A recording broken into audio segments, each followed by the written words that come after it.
In the 1980s, this was the Porsche on every bedroom wall if your parents couldn't afford a 911. For years, the 944 was the wrong Porsche. Cheap, front-engined, even laughed at by purists who said it wasn't a real Porsche. But today, the same car that depreciated into oblivion is quietly becoming one of the most important 80s Porsches you can still buy. So what changed?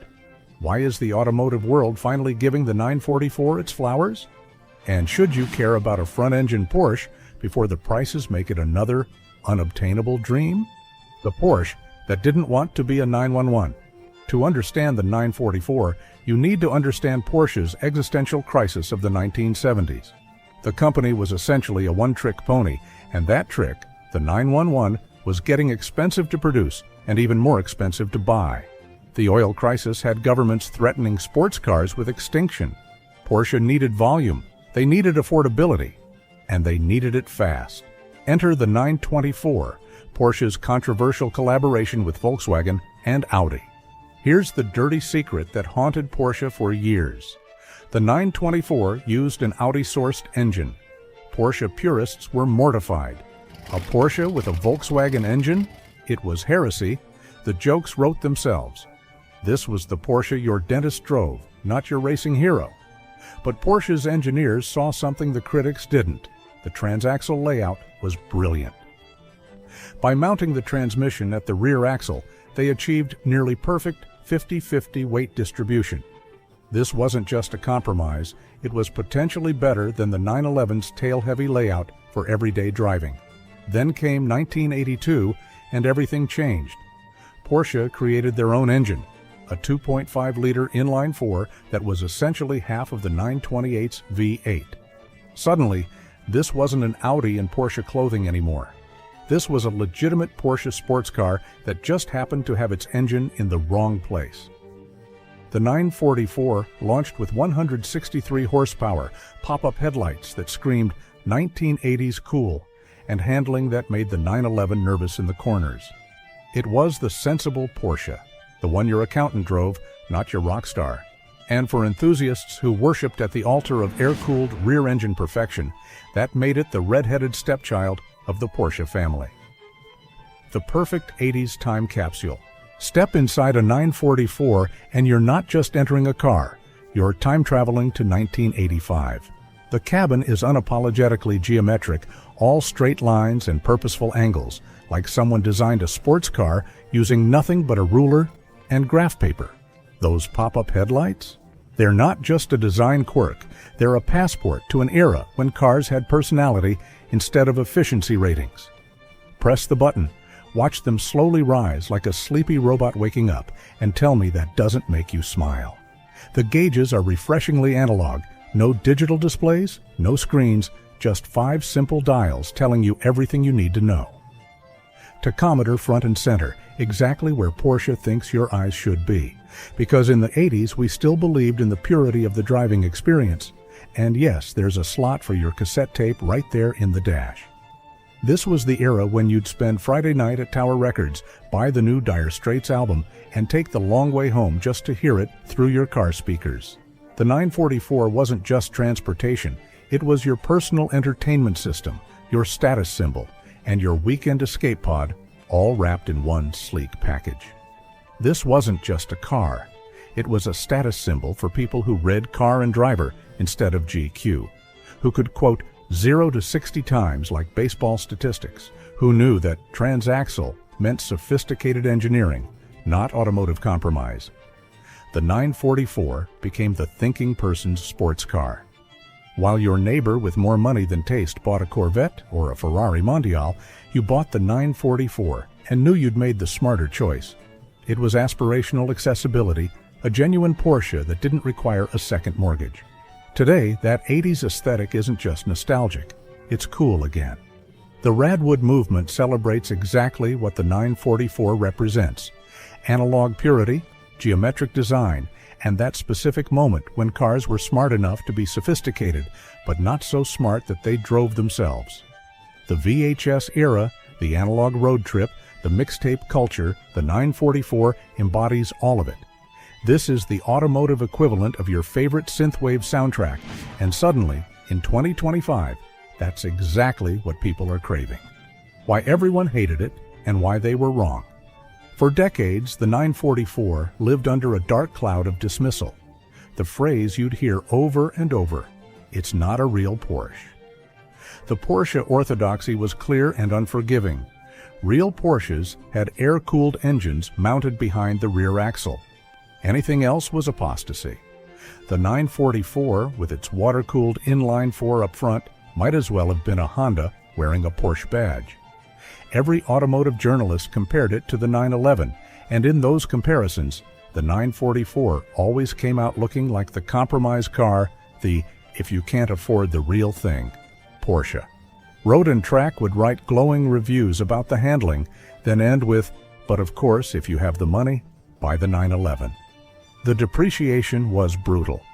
By the late 90s and early 2000s, you could buy a running 944 for $3,000. That's less than a used Honda Civic. The market had spoken. This car was worthless. They became beater cars, project cars, the thing you bought when you wanted a Porsche badge but couldn't afford Porsche maintenance.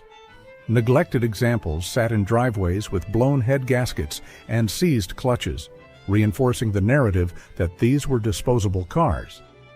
But here's what everyone missed. The 944 wasn't trying to be a 911. It was trying to be something better for real-world driving. That perfect 50-50 weight distribution? It wasn't a marketing gimmick. It was physics working in your favor. Jackie Stewart, the three-time Formula One world champion, called the 944 one of the best handling production cars I've ever driven. Let that sink in. A driver who'd piloted the fastest racing cars on Earth preferred the balance of the 944 to the 911's tail-happy antics. On real roads, not racetracks, not magazine photo shoots, but twisty mountain passes and rainy commutes. The 944 was often the better Porsche. The weight distribution meant predictable handling without the 911's tendency to snap oversteer if you lifted off mid-corner. You could push it hard without needing a racing license and a trust fund for insurance. The trunk was actually usable. The interior was more comfortable for tall drivers.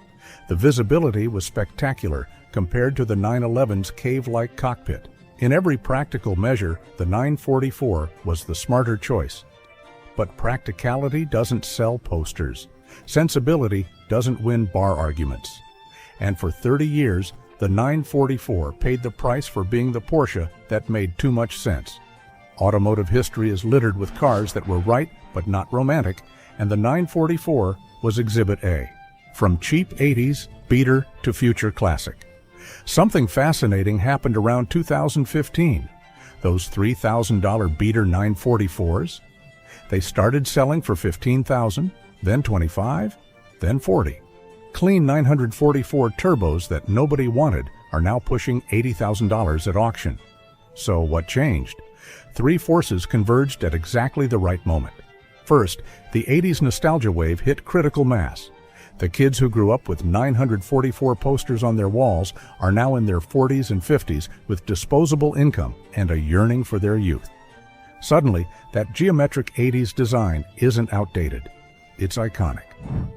Second, air-cooled 911Ss became unobtainable for normal humans. A decent 1980s 911 Carrera now costs six figures. If you want a 930 turbo, add another $100,000. The people who dreamed of owning a classic Porsche suddenly realized they'd been priced out of the market entirely. The 944 became the accessible entry point into vintage Porsche ownership. It's the same story that saved the Porsche 996. When the dream cars become investment pieces, enthusiasts look for the next best thing that they can actually drive. Third, the youngtimer movement arrived from Europe. Cars from the 1980s and early 90s suddenly had cultural cash. Radwood car shows exploded across America, celebrating exactly what the 944 represented: analog, quirky, distinctly period-specific. Instagram loves the 944's wedge shape and pop-up headlights. YouTube restoration channels discovered that fixing these cars makes great content. The same features that made it not a real Porsche now make it refreshingly different. But here's what's really driving values. The 944 proved something crucial about Porsche as a company. This wasn't just a parts bin special or a badge engineering experiment. The 944 demonstrated that Porsche could engineer a world-class sports car with a completely different philosophy than the 911. It won its class at Le Mans, it dominated IMSA racing, it sold over 163,000 units, making it one of the best-selling Porsches of all time. The 944 was a commercial and engineering success that happened to suffer from an image problem. Today's market is correcting that mistake. Collectors are realizing that Porsche's story isn't just about air-cooled rear-engine cars, it's about engineering excellence wherever the engine happens to sit. The 944 is finally being recognized as a legitimate chapter in Porsche history, not a footnote. Investment? That's the wrong question. These are still driver's cars at driver's prices. For now, a clean 944 S2 can still be had for $20,000 to $30,000. That's less than a new Mazda Miata. But given the trajectory, don't expect that window to stay open forever. The smartest buyers aren't treating these as investments. They're buying cars they actually want to drive, enjoying them while they're still attainable, and accepting that appreciation is a bonus, not the point. Emotional close. If you grew up in the 80s or 90s, this was the Porsche a cool neighbor had at the end of the street. Not the poster car, but the reachable dream. The one you'd see at Cars and Coffee on Saturday mornings, driven by someone who clearly loved it more than their daily driver. Maybe it was your orthodontist's weekend car, or your friend's dad who let you sit in it once and told you to be careful with the clutch. It wasn't exotic enough to be unattainable, but it was special enough to matter. And maybe that's why today, the 944 finally feels like the Porsche for the rest of us. It's not the car that demands worship from a distance. It's the car that invites you to drive it, to understand it, to appreciate why Porsche took a risk on doing something different. The automotive world spent 3 decades telling us this was the wrong Porsche. But what if being wrong was exactly right? What if the best Porsche wasn't the one that cost the most, or went the fastest, but the one that delivered pure driving joy without requiring a trust fund? The 944 is proof that value isn't determined by the market. It's determined by the experience. And right now, in 2025, this misunderstood icon is finally getting its moment. The question is, will you be part of the story before everyone else figures it out? The 944, the Porsche everyone got wrong, until they got it right.